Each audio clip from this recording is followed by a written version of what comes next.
देश में नारी शक्ति वंदन अधिनियम इस समय चर्चा में है। महिलाओं के सशक्तिकरण के लिए केंद्रीय कैबिनेट में पारित इस बिल के समर्थन में प्रधानमंत्री मोदी ने आज राष्ट्र को एक संदेश जारी किया है, जिसमें उन्होंने इस बिल को 2047 के विकसित भारत विजन की प्राप्ति के लिए महत्वपूर्ण बताया। देखिए रिपोर्ट। हमने कुछ वर्ष पहले नारी शक्ति वंदन अधिनियम पारित किया था और सभी राजनीतिक दलों ने सहमति से किया था और सबकी इच्छा है कि 2029 में जब लोकसभा के चुनाव होंगे तब हमारे देश की नारी शक्ति को जनप्रतिनिधि के रूप में लोकसभा में, विधानसभाओं में 33% स्थान मिलना ही चाहिए। देश की आधी आबादी को उसका हक दिलाने और उनकी राजनीतिक भागीदारी को बढ़ाने के लिए केंद्र सरकार ने जो महिला आरक्षण बिल नारी शक्ति वंदन अधिनियम देश में लागू करने का संकल्प लिया था, वो अब संशोधन के साथ एक कानून बनने के रास्ते की ओर बढ़ चला है। बुधवार को केंद्रीय कैबिनेट ने महिला आरक्षण बिल में संशोधन को हरी झंडी दे दी है। ऐसे में अब भारत के संसदीय इतिहास में एक बार फिर बड़ा क्षण आने वाला है।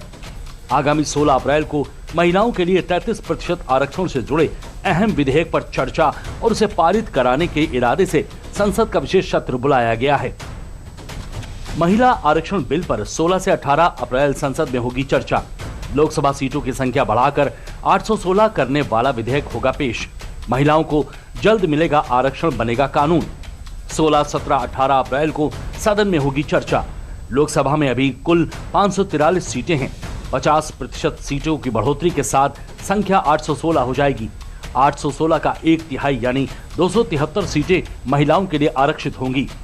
कि हमें विकसित भारत का लक्ष्य हासिल करना है तो हमें हमारी मातृशक्ति को, हमारी नारी शक्ति को, उनके पूर्ण सामर्थ्य का राष्ट्र के विकास में जोड़ना ही होगा। सरकार 16 से 18 अप्रैल के बीच अधिनियम में बदलाव के लिए नया बिल लाएगी, जिससे 2029 के चुनावों में महिलाओं को आरक्षण मिलने की तस्वीर साफ हो जाएगी। पीएम मोदी ने गुरुवार को महिला आरक्षण बिल को लेकर एक वीडियो संदेश जारी किया।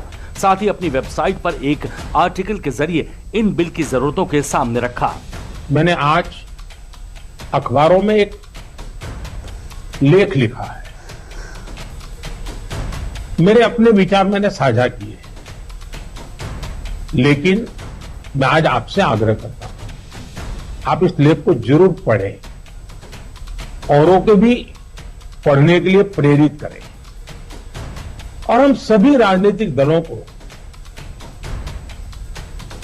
प्रेरित करें, उनका उत्साहवर्धन करें कि वो उमंग के साथ 16, 17, 18 संसद में इस विशेष काम के लिए जब हम मिल रहे हैं तो इसको पारित करें।